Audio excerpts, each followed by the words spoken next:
पंजाब दे लोक नाच लेखक जगीर सिंह नूर। पैराग्राफ टाइप क्वेश्चन दे विच सवाल है, पंजाब दे लोक नाचां दी परंपरा जां प्राचीनता दा किवें पता लगदा है। जवाब कि लोक नाच साडे पुराने समय तो ही नचे जाण दा रिवाज है। 5000 ईस्वी पूर्व तो ये लोक नाच नचे जाते हैं। इस गल का सानू प्रमाण मिलता है। अगला सवाल, इस्त्रियां दे मुख लोक नाचां दा वर्णन करो।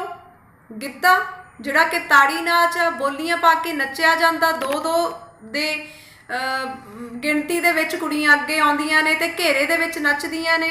दूसरा लोक नाच है औरतां दा सम्मी, जिहदे विच चुटकियां दा बाहां उलारन दा बहुत महत्व है। ढोल दे उपर नचिया जाता सम्मी नूं ते गिद्धे दा तुहानूं पता है ढोलकी दे उपर नचिया जाता। इस तो इलावा किकली भी अजिहा लोक नाच है जिहड़ा कि लोक खेड भी है कुड़ियां दी। अगला सवाल, पंजाब दे मुख मरदावे लोक नाच किहड़े हन। मरदावे जो मर्दां दे, उन्हां दे विच भंगड़ा जिहड़ा कि साडे मुंडियां दी सरीरक तकड़ाई का भी प्रतीक है, मस्त धर्म निरपेख मानसिकता का भी प्रतीक है। इहदे विच भी बोलियां पाईयां जांदियां, ढोल दे डग्गे ते भंगड़ा पैंदा। दूसरा लोक नाच है मरदावां जिहड़ा प्रसिद्ध है झूमर। झूमर है जिहड़ा इसनूं झूम झूम के पाया जाता, तां ही इहदा नां झूमर पिया। ते इस तो इलावा मलवई गिद्धा जां जिन्हों चोबरां दा गिद्धा कहंदे ने, ਉਹਦੇ ਵਿੱਚ भी बोलियां पा के ढोलकियां छैणे काटो चिमटा इस तरह के ਜਿਹੜੇ बुगदू अलगोजे वगैरह होर भी लोक साज हैगे उन्हां दी वरतों कीती जाती है। अगला सवाल, गिद्धा भंगड़ा सम्मी झूमर किकली ते नोट लिखना है तुसीं, ਉਹਦੇ बारे मैं दस चुकी हाँ। ये सवाल भी अपना कवर हो गया। अगला, वर्तमान समय विच भंगड़े दे बदलते सरूप बारे तुसीं दसना हैगा। सरूप किवें बदल रहा, क्योंकि अजकल जिहड़ा भंगड़ा ਉਹਦੇ ਵਿੱਚ पश्चिमी प्रभाव काफ़ी हो गया।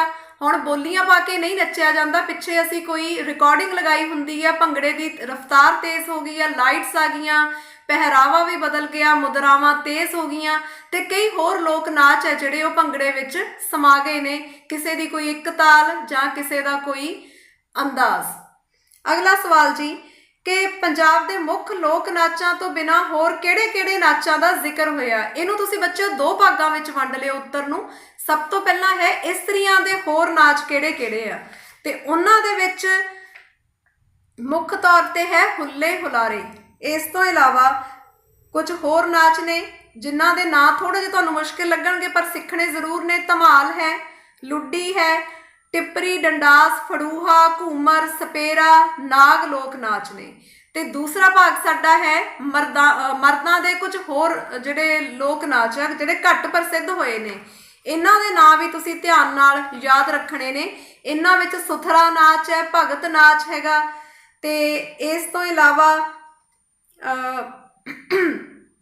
कुछ होर थोड़े जे मुश्किल ना होणगे। अखाड़ा, गतका, पठाणियां, फुम्मणियां, खली, हेमड़ी, डंडास, जंगम नाच, नामधारी नाच, भगत नाच, मरकत नाच, गुग्गा नाच, ये सारे ना होंगे। तो इस चैप्टर का आखिर वाला सवाल ये है कि पंजाब दीयां बदलदियां परिस्थितियां अनुसार साडे लोक नाचां विच किहड़े-किहड़े बदलाव आए आ। ये तुसीं खूब जाणदे हो, लिख देना कि अजकल डीजे का बोलबाला बोलियां पाउण दा रिवाज जिहड़ा घट गया। बहुत सारे लोक नाच जिवें लुड्डी है, धमाल है, उन्हां दी होंद खत्म हो गई है। भंगड़े च एक ताल बन के रह गए ने। हुण ढोलकी जां ढोल मौके ते नहीं वजदा, बल्कि पिछे म्यूजिक दिता जाता। इनू टीवी ते मीडिया राही सोशल जिहड़ियां साडीआं साइट्स ने इंटरनेट के राही सोशल मीडिया राही बड़ा लॉन्च किया जाता। तेज़ी आ गई है। सो साडे लोक नाचां दा पहलां नालों रूप बदल गया, मुहांदरा बदल गया। पंजाब के लोक किते ते लोक कलावां, लेखक किरपाल कज़ाक। इसके प्रश्न पहले का उत्तर आपां इस तरह लभांगे कि लोक कित्तियां दे वख-वख नां किवें प्रचलित होए। हालांकि तुहाडी किताब के उपर भी ये है, पर तुसीं अपनी जानकारी के आधार पर भी दस सकते हो कि लोहे का काम करन वाला लोहार, सोने का काम करन वाला सुनियार। इस तरह नाल वख-वख कित्तियां दे नां प्रचलित होए, जिवें किसान, बाजियां पाउण वाला बाजीगर, ਸੋ ਵੱਖ-ਵੱਖ ਕਾਮਾਂ ਸ਼੍ਰੇਣੀਆਂ ਹੋਂਦ ਵਿੱਚ ਆਈਆਂ ਤੇ ਜਿਹੋ ਜਿਹਾ ਕਿਸੇ ਦਾ ਕੰਮ ਸੀ ਉਹੋ ਜਿਹਾ ਉਸ ਦਾ ਨਾਂ ਹੋ ਗਿਆ। ਦੂਸਰਾ ਸਵਾਲ, ਲੋਕ ਕਿੱਤਾ ਤੇ ਲੋਕ ਧੰਦਾ 'ਚ ਕੀ ਫਰਕ ਆ?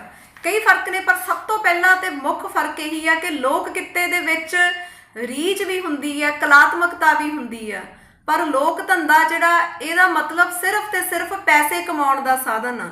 ਲੋਕ ਕਿੱਤੇ 'ਚ ਪੈਸਾ ਵੀ ਕਮਾਇਆ ਜਾਂਦਾ, ਰੋਜ਼ੀ ਰੋਟੀ ਕਮਾਈ ਜਾਂਦੀ ਹੈ, ਪਰ ਨਾਲ ਨਾਲ ਸਾਡੀਆਂ ਲੋਕ ਕਲਾਵਾਂ ਨਾਲ ਜੁੜਿਆ ਹੋਇਆ। ਸੋ ਇਸੇ ਲਈ ਵੱਧ ਸਤਿਕਾਰ ਵੀ ਲੋਕ ਕਿੱਤੇ ਨੂੰ ਮਿਲਦਾ, ਲੋਕ ਧੰਦੇ ਨੂੰ ਉਨਾ ਸਤਿਕਾਰ ਨਹੀਂ ਮਿਲਦਾ। ਤੇ ਲੋਕ ਧੰਦੇ ਕਿਹੜੇ ਕਿਹੜੇ ਆ? ਜੋ ਪੁਰਾਣੇ ਸਮੇਂ ਤੋਂ ਚੱਲੇ ਆ ਰਿਹਾ, ਜਿਵੇਂ ਦਲਾਲੀ ਦਾ ਕੰਮ ਹੋਇਆ, ਸ਼ਾਹੂਕਾਰਾ ਕੰਮ ਹੋਇਆ, ਅੱਜ ਕੱਲ੍ਹ ਅਸੀਂ ਜਿਵੇਂ ਪ੍ਰਾਪਰਟੀ ਡੀਲਰ ਸਮਝ ਸਕਦੇ ਹਾਂ। ਸੋ ਇਹਨਾਂ ਨੂੰ ਜ਼ਿਆਦਾ ਸਤਿਕਾਰ ਨਹੀਂ ਮਿਲਦਾ। ਤੀਸਰਾ ਸਵਾਲ, ਲੋਕ ਕਿੱਤੇ ਦੀ ਕੀ ਵਿਸ਼ੇਸ਼ਤਾ ਹੈ? ਲੁਹਾਰ ਤੇ ਤਰਖਾਣ ਵੱਲੋਂ ਬਣਾਏ ਜਾਂਦੇ ਸੰਦਾਂ ਦੇ ਨਾਂ ਲਿਖਣੇ ਆ। ਵਿਸ਼ੇਸ਼ਤਾ ਲੋਕ ਕਿੱਤੇ ਦੀ ਇਹੀ ਆ ਕਿ ਪੀੜ੍ਹੀ ਦਰ ਪੀੜ੍ਹੀ ਚੱਲਦਾ, ਉਸਤਾਦ ਤੋਂ ਸ਼ਾਗਿਰਦ ਸਿੱਖਦੇ ਹਨ। ਲੋਕ ਕਿੱਤੇ ਲੋਕਾਂ ਦੁਆਰਾ ਪ੍ਰਵਾਨਿਤ ਹੁੰਦੇ ਹਨ, ਰੋਜ਼ੀ ਰੋਟੀ ਕਮਾਉਣ ਦਾ ਸਾਧਨ ਜ਼ਰੂਰ ਹਨ, ਪਰ ਇਹਨਾਂ ਵਿੱਚ ਰੀਝ, ਕਲਾਤਮਕਤਾ, ਕਲਾਕਾਰੀ ਨੂੰ ਵਿਸ਼ੇਸ਼ ਸਥਾਨ ਪ੍ਰਾਪਤ ਹੈ। ਸਾਦੇ ਹੁੰਦੇ ਹਨ ਲੋਕ ਕਿੱਤੇ। ਤੇ ਲੁਹਾਰ ਹੈ ਜਿਹੜਾ ਲੋਹੇ ਦੇ ਸੰਦ ਬਣਾਉਂਦਾ, ਅਸੀਂ ਸਮਝ ਸਕਦੇ ਹਾਂ, ਜਿਵੇਂ ਖੁਰਪਾ ਹੋ ਗਿਆ, ਕਹੀ ਹੋ ਗਈ ਤੇ ਹਥੌੜੀ ਹੋ ਗਈ, ਜਿੱਥੇ ਜਿੱਥੇ ਲੋਹਾ ਲੱਗਦਾ ਉਹ ਬਣਾਉਂਦਾ। ਤੇ ਜਿਹੜਾ ਸਾਡਾ ਤਰਖਾਣ ਹੈ ਉਹ ਲੱਕੜੀ ਦੇ ਸੰਦ ਬਣਾਉਂਦਾ, ਜਿਵੇਂ ਲੱਕੜੀ ਦਾ ਮੁੱਠਾ ਜਿੱਥੇ ਜਿੱਥੇ ਵਰਤਿਆ ਜਾਂਦਾ, ਕਹੀ ਦੇ ਵਿੱਚ ਵੀ, ਖੁਰਪੇ ਦੇ ਵਿੱਚ ਵੀ। ਸਾਡੇ ਬਾਕੀ ਜਿਹੜੇ ਪੀੜ੍ਹੀ ਹੋ ਗਈ, ਮੰਜੀ ਹੋ ਗਈ, ਮੰਜਾ ਹੋ ਗਿਆ, ਦਰਵਾਜ਼ੇ, ਖਿੜਕੀਆਂ, ਇਹ ਲੱਕੜੀ ਨਾਲ ਸੰਬੰਧਿਤ ਹਨ। ਸੁਨਿਆਰਾ ਜਿਹੜਾ ਉਹਦੇ ਨਾਲ ਸੰਬੰਧਿਤ ਅਗਲਾ ਪ੍ਰਸ਼ਨ ਹੈ ਕਿ ਕਿਹੜੀ ਵੰਨਗੀ ਦੇ ਗਹਿਣੇ ਬਣਾਉਂਦਾ? ਤੇ ਮਰਦਾਂ ਤੇ ਔਰਤਾਂ ਦੇ ਗਹਿਣਿਆਂ ਬਾਰੇ ਜਾਣਕਾਰੀ ਦੇਣੀ ਆ। ਤੁਸੀਂ ਬਖੂਬੀ ਜਾਣਦੇ ਹੋ ਕਿ ਸੁਨਿਆਰਾ ਜਿਹੜਾ ਉਹ ਮਰਦਾਂ ਦੇ ਜਿਹੜੇ ਗਹਿਣੇ ਬਣਾਉਂਦਾ, ਉਹ ਜ਼ਰੂਰ ਧਿਆਨ ਨਾਲ ਲਿਖਿਓ, ਕਿਉਂਕਿ ਮਰਦਾਂ ਦੇ ਗਹਿਣੇ ਤੁਹਾਨੂੰ ਜ਼ਿਆਦਾ ਨਹੀਂ ਪਤਾ ਹੋਣਗੇ। ਪੁਰਾਣੇ ਸਮੇਂ ਦੇ ਵਿੱਚ ਅਲੱਗ-ਅਲੱਗ ਅੰਗਾਂ ਦੇ ਤੁਸੀਂ ਗਹਿਣੇ ਦੱਸ ਸਕਦੇ ਹੋ। ਕੰਨਾਂ ਵਿੱਚ ਨੱਤੀਆਂ ਸੀ, ਗਲੇ ਦੇ ਵਿੱਚ ਕੈਂਠਾ ਹੁੰਦਾ ਸੀ, ਤਾਂ ਇਹ ਮੁੱਖ ਸੀ, ਜਾਂ ਤਵੀਤ ਹੁੰਦਾ ਸੀ, ਇਹ ਗਹਿਣੇ ਮੁੱਖ ਸੀ। ਤੇ ਔਰਤਾਂ ਦੀ ਗੱਲ ਕਰੀਏ ਤਾਂ ਸਿਰ ਤੇ ਸੱਗੀ ਫੁੱਲ, ਕੰਨਾਂ ਵਿੱਚ ਝੁਮਕੇ, ਕੋਕਰੂ, ਵਾਲੀਆਂ, ਨੱਕ ਵਿੱਚ ਲੌਂਗ, ਕੋਕਾ, ਨੱਥ, ਬੁਲਾਕ, ਗਲੇ ਦੇ ਵਿੱਚ ਰਾਣੀ ਹਾਰ, ਵੈਸੇ ਵੀ ਕੋਈ ਹਾਰ ਹਮੇਲਾਂ ਹੁੰਦੇ ਸੀ, ਬਾਹਾਂ ਦੇ ਵਿੱਚ ਵੰਗਾਂ, ਚੂੜੀਆਂ, ਉਂਗਲਾਂ ਦੇ ਵਿੱਚ ਮੁੰਦਰੀਆਂ, ਛਾਪਾਂ, ਛੱਲੇ, ਇਸੇ ਤਰ੍ਹਾਂ ਬਾਹਾਂ 'ਚ ਬਾਜ਼ੂਬੰਦ, ਪੈਰਾਂ ਦੇ ਵਿੱਚ ਵੀ ਜਿਹੜੀਆਂ ਬਿੱਛੂ ਵਗੈਰਾ ਪਾਏ ਜਾਂਦੇ ਸੀ। ਅਗਲਾ ਪ੍ਰਸ਼ਨ ਆ ਕਿ ਲੋਕ ਕਿੱਤੇ ਦੀ ਵਿਸ਼ੇਸ਼ਤਾ ਕੀ ਹੈ? ਉਦਾਹਰਨਾਂ ਸਹਿਤ ਦੱਸੋ। ਵਿਸ਼ੇਸ਼ਤਾ ਆਪਾਂ ਕਰ ਲਈਆਂ, ਉਦਾਹਰਨਾਂ ਨਾਲ ਨਾਲ ਦੱਸ ਦੇਣੀਆਂ ਨੇ। ਲੁਹਾਰ, ਸੁਨਿਆਰ, ਤਰਖਾਣ, ਕਿਸਾਨ, ਬਾਜ਼ੀਗਰ, ਇਹਨਾਂ ਦੇ ਕੰਮਾਂ 'ਚੋਂ ਉਦਾਹਰਨਾਂ ਲੈ ਕੇ। ਲੋਕ ਕਲਾ ਤੇ ਸ਼ਾਸਤਰੀ ਕਲਾ 'ਚ ਕੀ ਫਰਕ ਹੈ?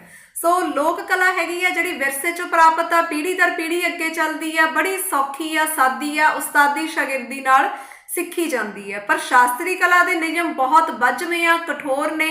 ਉਹਨਾਂ ਨੂੰ ਸਿੱਖਣ ਲਈ, ਜਿਵੇਂ ਅਸੀਂ ਕਲਾਸੀਕਲ ਡਾਂਸ ਕਹੀਏ, ਤਾਂ ਉਹਨੂੰ ਸਿੱਖਣ ਲਈ ਸਾਨੂੰ ਵਿਸ਼ੇਸ਼ ਉਪਰਾਲਾ ਕਰਨਾ ਪੈਂਦਾ। ਉਹ ਸੌਖਿਆਂ ਸਹਿਜ ਸੁਭਾਵਿਕ ਨਹੀਂ ਸਿੱਖੀ ਜਾ ਸਕਦੀ ਤੇ ਉਹਦੇ ਵਿੱਚ ਤਬਦੀਲੀ ਨਹੀਂ ਹੋ ਸਕਦੀ। ਜੋ ਸਾਡਾ ਸ਼ਾਸਤਰੀ ਨਾਚ ਹੈ ਜਾਂ ਸ਼ਾਸਤਰੀ ਕਲਾ, ਉਹ ਇੱਕੋ ਤਰ੍ਹਾਂ ਹੀ ਰਹੇਗੀ। ਉਹਦੇ ਵਿੱਚ ਅਸੀਂ ਮੌਕੇ ਮੁਤਾਬਕ ਨਹੀਂ ਹੋ ਸਕਦਾ ਕਿ ਕੋਈ ਐਕਸ਼ਨ ਬਦਲ ਲਿਆ, ਕੋਈ ਬੋਲੀ ਬਦਲ ਲਈ, ਇਸ ਤਰ੍ਹਾਂ ਨਹੀਂ ਹੋ ਸਕਦਾ। ਅਗਲਾ ਸਵਾਲ ਹੈ ਕਿ ਲੋਕ ਕਲਾਵਾਂ ਦੀਆਂ ਵਧੇਰੇ ਕਰਕੇ ਸਿਰਜਕ ਇਸਤਰੀਆਂ ਹਨ। ਇਹ ਤੁਸੀਂ ਜਾਣਦੇ ਹੋ, ਖੋਲ ਕੇ ਦੱਸ ਸਕਦੇ ਹੋ। ਆਪਣੇ ਘਰਾਂ 'ਚ ਦੇਖਿਓ, ਚੌਂਕੇ ਚੁੱਲ੍ਹੇ ਲਿੱਪਣ ਦਾ ਕੰਮ ਵੀ ਔਰਤਾਂ ਕਰਦੀਆਂ ਨੇ, ਫੁਲਕਾਰੀਆਂ ਕੱਢਦੀਆਂ ਨੇ ਤੇ ਪੱਖੀਆਂ ਬੁਣਦੀਆਂ ਨੇ। ਸੋ ਇਹ ਸੁਹਜ ਦੇ ਕੰਮ ਔਰਤਾਂ ਕਰਦੀਆਂ ਨੇ। ਇੱਥੋਂ ਤੱਕ ਕਿ ਸਾਂਝੀ ਦੀ ਮੂਰਤੀ ਜਿਹੜੀ ਤੁਸੀਂ ਬਣਾ ਕੇ ਤਾਰਦੇ ਹੋ ਤੇ ਰੀਝਾਂ ਲਾਉਂਦੇ ਹੋ, ਉਹ ਵੀ ਲੋਕ ਕਲਾ ਦਾ ਇੱਕ ਹਿੱਸਾ ਹੈ। ਬਾਗ ਦੀ ਕਢਾਈ ਤੇ ਹੈ, ਫੁਲਕਾਰੀ ਦੀ ਕਢਾਈ ਬਾਰੇ ਹੈ। ਵਿਸ਼ੇਸ਼ ਤੁਹਾਡੇ 2 ਪ੍ਰਸ਼ਨ ਨੇ, ਤਾਂ ਇਹਨਾਂ ਦੇ ਉੱਤਰ ਬੜੇ ਧਿਆਨ ਨਾਲ ਤੁਸੀਂ ਪੜ੍ਹਨੇ ਆ। ਤੁਹਾਡੀ ਕਿਤਾਬ ਦੇ ਉੱਪਰ ਲਿਖੇ ਹੋਏ ਨੇ। 52 ਨੰਬਰ ਪੰਨੇ ਤੇ ਵੇਖਿਓ, ਹੇਠਾਂ ਆ ਕੇ ਲਿਖਿਆ ਹੋਇਆ ਕਿ ਬਾਗ ਦੀ ਕਢਾਈ ਨੂੰ ਲੋਕ ਕਲਾ ਦੀ ਵਿਸ਼ੇਸ਼ ਕਿਸਮ ਮੰਨਿਆ ਜਾਂਦਾ ਹੈ। ਰੰਗੇ ਹੋਏ ਖੱਦਰ ਦੇ ਉੱਪਰ ਚੌਰਸ, ਤਿਕੋਣੇ, 6 ਕਲੀਏ, 8 ਕਲੀਏ, ਚੌਪੜ ਦੇ ਖਾਨਿਆਂ ਵਰਗੇ ਨਮੂਨਿਆਂ 'ਚ ਵਿਉਂਤ ਕੇ ਰੰਗ ਬਰੰਗੇ ਧਾਗਿਆਂ ਨਾਲ ਕਢਾਈ ਕੀਤੀ ਜਾਂਦੀ ਹੈ। ਕਿਤੋਂ ਕੱਪੜਾ ਖਾਲੀ ਨਜ਼ਰ ਨਹੀਂ ਆਉਂਦਾ ਹੁੰਦਾ, ਭਰਵੀਂ ਕਢਾਈ ਹੁੰਦੀ ਹੈ। ਤੇ ਫੁਲਕਾਰੀ ਦੇ ਵਿੱਚ ਰੰਗੇ ਹੋਏ ਖੱਦਰ ਦੇ ਕੱਪੜੇ ਤੇ ਬੂਟੀਆਂ ਦੇ ਨਮੂਨੇ ਵਜੋਂ ਕੱਪੜੇ ਦੇ ਪੁੱਠੇ ਪਾਸਿਓਂ, ਮਤਲਬ ਕਿ ਧਾਗੇ ਗਿਣ ਕੇ ਪਿਛਲੇ ਪਾਸਿਓਂ ਜਿਹੜਾ ਇਹ ਹੈ ਨਮੂਨੇ ਪਾਏ ਜਾਂਦੇ ਹਨ। ਤੇ ਇਹਦੇ ਵਿੱਚ ਚੋਪ, ਸੁੱਬਰ, ਤਿਲ ਪੱਤਰਾ, ਨੀਲਕ ਆਦਿ ਫੁਲਕਾਰੀਆਂ ਬੜੀਆਂ ਪ੍ਰਸਿੱਧ ਹਨ। ਅਗਲਾ ਪ੍ਰਸ਼ਨ ਤੁਹਾਡਾ ਹੈ ਕਿ ਫੁਲਕਾਰੀ ਦੀ ਕਲਾ ਤੋਂ ਬਿਨਾਂ ਹੋਰ ਕਿਹੜੀਆਂ ਕਲਾਵਾਂ ਨੇ? ਉਹਨਾਂ ਵਿੱਚ ਇਹ ਆ ਕਿ ਅਸੀਂ ਦਰੀਆਂ ਬੁਣਨਾ, ਨਾਲੇ ਬੁਣਨਾ, ਨਵਾਰ ਦੇ ਮੰਜੇ, ਖੇਸੀਆਂ ਦੀਆਂ ਬੁਣਤੀਆਂ ਕਰਨਾ, ਇਸੇ ਤਰ੍ਹਾਂ ਨਾਲ ਨਮੂਨੇਦਾਰ ਪੱਖੀਆਂ ਦੀ ਬੁਣਤੀ, ਝੋਲੇ, ਰੁਮਾਲਾਂ ਤੇ ਕੀਤੀ ਕਢਾਈ, ਗਾਚਣੀ ਜਾਂ ਮੁਲਤਾਨੀ ਮਿੱਟੀ ਨਾਲ ਕਾਗਜ਼ ਰਲਾ ਕੇ ਰੂੰ ਦੇ ਗੋਹੜੇ, ਬੋਈਏ ਬਣਾਉਣੇ, ਇਹ ਸਾਰਾ ਕੁਝ ਇਸ ਵਿੱਚ ਸ਼ਾਮਿਲ ਹੈ। ਸੋ ਇਹ ਤੁਸੀਂ ਆਪਣੀਆਂ ਮਾਵਾਂ, ਨਾਨੀਆਂ, ਦਾਦੀਆਂ ਤੋਂ ਵੀ ਸਿੱਖ ਸਕਦੇ ਹੋ। ਤੇ ਆਖਰੀ ਸਵਾਲ ਹੈ ਇਸ ਪਾਠ ਦਾ, ਨਵਰਾਤਿਆਂ ਦੇ ਦਿਨਾਂ ਦੌਰਾਨ ਕੁੜੀਆਂ ਵੱਲੋਂ ਬਣਾਈਆਂ ਮਿੱਟੀ ਦੀਆਂ ਮੂਰਤੀਆਂ ਬਾਰੇ ਜਾਣਕਾਰੀ ਦਿਓ। ਇਹ ਸਾਂਝੀ ਮਾਈ ਦੀ ਮੂਰਤੀ ਬਾਰੇ ਤੁਸੀਂ ਮੁੱਖ ਤੌਰ ਤੇ ਲਿਖਣਾ ਤੇ ਸਾਰੇ ਇਸ ਤੋਂ ਜਾਣੂ ਹੈ ਉਸ ਨੂੰ ਲਿਖ ਲਿਓ।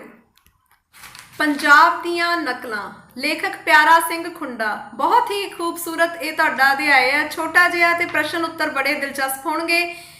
ਧਿਆਨ ਨਾਲ ਕਰਿਓ ਬੱਚਿਓ। ਪਹਿਲਾ ਸਵਾਲ, ਪੰਜਾਬੀ ਨਕਲਾਂ ਤੋਂ ਕੀ ਭਾਵ ਹੈ? ਨਕਲਾਂ ਹੁੰਦੀਆਂ ਹਨ ਰੀਸਾਂ ਲਗਾਉਣੀਆਂ, ਕਿਸੇ ਦੀ ਸਾਂਗ ਲਾਉਣੀ, ਕਿਸੇ ਵਾਂਗ ਅਭਿਨੈ ਕਰਨਾ। ਸੋ ਜਦੋਂ ਨਕਲੀਏ ਪੇਸ਼ਾਵਰ ਰੰਗ ਸ਼ੈਲੀ ਦੇ ਵਿੱਚ, ਚਮੋਟਾ ਰੰਗ ਸ਼ੈਲੀ ਦੇ ਵਿੱਚ ਨਕਲਾਂ ਲਗਾਉਂਦੇ ਆ, ਇੱਕ ਦੇ ਹੱਥ ਦੇ ਵਿੱਚ ਚਮੋਟਾ ਹੁੰਦਾ, ਦੂਸਰੇ ਦੇ ਮਾਰਦਾ। ਤੁਸੀਂ ਦੇਖੀਆਂ ਹੋਣੀਆਂ ਨਕਲਾਂ, ਜਿਹੜੇ ਭੰਡ ਨਕਲਾਂ ਲਗਾਉਂਦੇ ਨੇ ਉਸ ਨੂੰ ਕਹਿੰਦੇ ਨੇ ਨਕਲਾਂ।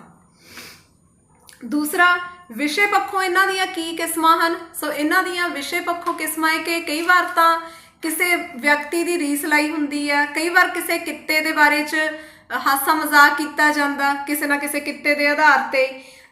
ਇਸ ਤੋਂ ਇਲਾਵਾ ਵਿਆਹ ਦੇ ਮੌਕੇ, ਜਨਮ ਦੇ ਮੌਕੇ ਨਕਲਾਂ ਕੀਤੀਆਂ ਜਾਂਦੀਆਂ ਨੇ, ਕਿਸੇ ਨਾ ਕਿਸੇ ਅਮਲੀ ਬਾਰੇ ਗੱਲ ਕਰ ਲਈ। ਸੋ ਇਸ ਤਰ੍ਹਾਂ ਨਾਲ ਵੱਖ-ਵੱਖ ਵਿਅਕਤੀਆਂ ਦੀਆਂ ਰੀਸਾਂ ਲਾਈਆਂ ਜਾ ਸਕਦੀਆਂ ਨੇ, ਕਿਸੇ ਵੀ ਤਰੀਕੇ ਨਾਲ ਹਾਸਾ ਮਜ਼ਾਕ ਕੀਤਾ ਜਾ ਸਕਦਾ। ਸੋ ਮੁੱਖ ਤੌਰ ਤੇ ਜਿਹੜੇ ਵਿਸ਼ੇ ਆ ਉਹ ਸਾਡੇ ਸਮਾਜ ਚੋਂ ਲਏ ਹੁੰਦੇ ਹਨ।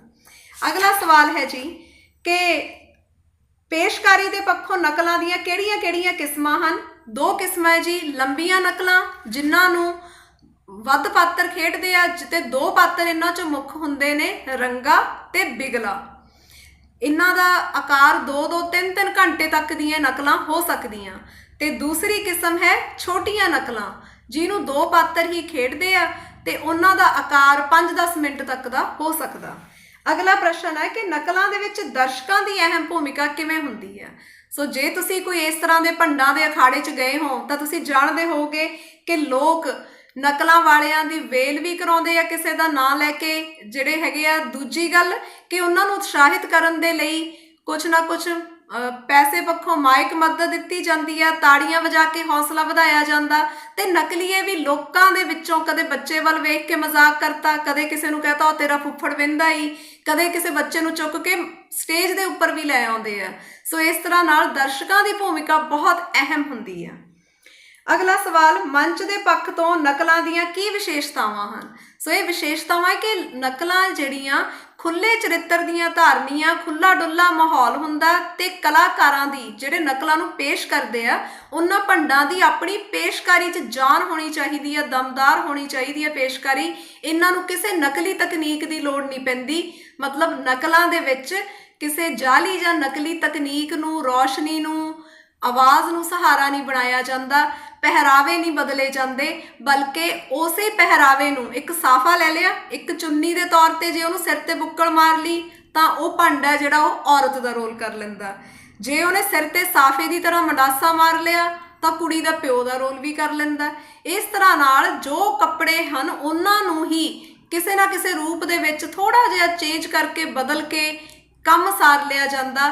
ਪਰ ਬਾਜ਼ਾਰੀ ਤਕਨੀਕਾਂ ਚਕਾਚੌਂਧ ਬਿਲਕੁਲ ਨਹੀਂ ਹੁੰਦੀ। ਨਿਰੋਲ ਆਪਣੀ ਪੇਸ਼ਕਾਰੀ ਹੁੰਦੀ ਹੈ, ਹਾਜ਼ਰ ਜਵਾਬੀ ਹੁੰਦੀ ਹੈ, ਮੌਕੇ ਤੇ ਗੱਲ ਕੱਢ ਕੇ ਮਾਰੀ ਜਾਂਦੀ ਹੈ। ਤੇ ਇੱਕ ਸਵਾਲ ਹੈ ਕਿ ਨਕਲਾਂ 'ਚ ਕਿਹੋ ਜਿਹੇ ਪਿੜਾਂ ਦੀ ਵਰਤੋਂ ਕੀਤੀ ਜਾਂਦੀ ਹੈ? ਪਿੜ ਹੁੰਦੇ ਆ ਸਟੇਜ, ਤੇ ਇਹਦੇ ਵਿੱਚ 3 ਤਰ੍ਹਾਂ ਦੇ ਪਿੜ ਹੁੰਦੇ ਨੇ, ਉਹ ਬਹੁਤ ਇੰਪੋਰਟੈਂਟ ਨੇ। ਪਹਿਲਾ ਤਾਂ ਹੈਗਾ ਜੀ ਸਾਡਾ ਘੱਗਰੀ ਪਿੜ, ਜਿਵੇਂ ਘੱਗਰੇ ਦਾ ਆਕਾਰ ਹੈ ਉਸ ਤਰ੍ਹਾਂ ਦਾ ਪਿੜ ਕਿ ਦਰਸ਼ਕ ਆਲੇ ਦੁਆਲੇ ਬੈਠੇ ਆ ਤੇ ਕਲਾਕਾਰ ਵਿਚਕਾਰ ਖੜ ਕੇ ਨਕਲਾਂ ਕਰ ਰਹੇ ਆ। ਦੂਸਰਾ ਇਹਦੇ ਵਾਸਤੇ ਜਿਹੜਾ ਪਿੜ ਵਰਤਿਆ ਜਾਂਦਾ ਉਹ ਹੁੰਦਾ ਤੀਰ ਕਮਾਨੀ। ਜੇ ਪਿੱਛੇ ਕੰਧ ਆ ਗਈ ਤਾਂ ਲੋਕ ਸਾਹਮਣੇ 3 ਪਾਸੇ ਬੈਠੇ ਆ, ਇਉਂ ਲੱਗਦਾ ਜਿਵੇਂ ਤੀਰ ਕਮਾਨ ਵਰਗਾ ਪਿੜ ਹੋਵੇ। ਤੇ ਤੀਸਰਾ ਹੁੰਦਾ ਜੇ ਕਿਸੇ ਦਰਖਤ ਵਾਲਾ ਥੜਾ ਉਸ ਨੂੰ ਵਰਤਿਆ ਜਾਵੇ, ਦਰਖਤ ਦੇ ਥੱਲੇ ਖੜ ਕੇ ਨਕਲਾਂ ਲਗਾਈਆਂ ਜਾਣ। ਤੇ ਆਖਰੀ ਸਵਾਲ ਹੈ ਜੀ ਕਿ ਪੰਜਾਬੀ ਸੱਭਿਆਚਾਰ ਵਿੱਚ ਨਕਲਾਂ ਦਾ ਕੀ ਮਹੱਤਵ ਹੈ? ਅੱਜ ਕੱਲ੍ਹ ਭਾਵੇਂ ਬਹੁਤ ਸਾਰੀ ਤਕਨਾਲੋਜੀ ਨੇ ਵਿਕਾਸ ਕੀਤਾ ਹੈ, ਪਰ ਨਕਲਾਂ ਦਾ ਆਪਣਾ ਮਹੱਤਵ ਹੈ। ਅੱਜ ਵੀ ਲੋਕ ਨਕਲਾਂ ਵੇਖਣ ਲਈ ਜਾਂਦੇ ਹਨ। ਉਸਤਾਦੀ ਸ਼ਾਗਿਰਦੀ ਦੀ ਪਰੰਪਰਾ ਵਾਲੀਆਂ ਇਹ ਲੋਕ ਨਕਲਾਂ 'ਚ ਕਲਾਕਾਰੀ ਹੈ ਜਿਹੜੀ ਉੱਭਰ ਕੇ ਸਾਹਮਣੇ ਆਉਂਦੀ ਹੈ।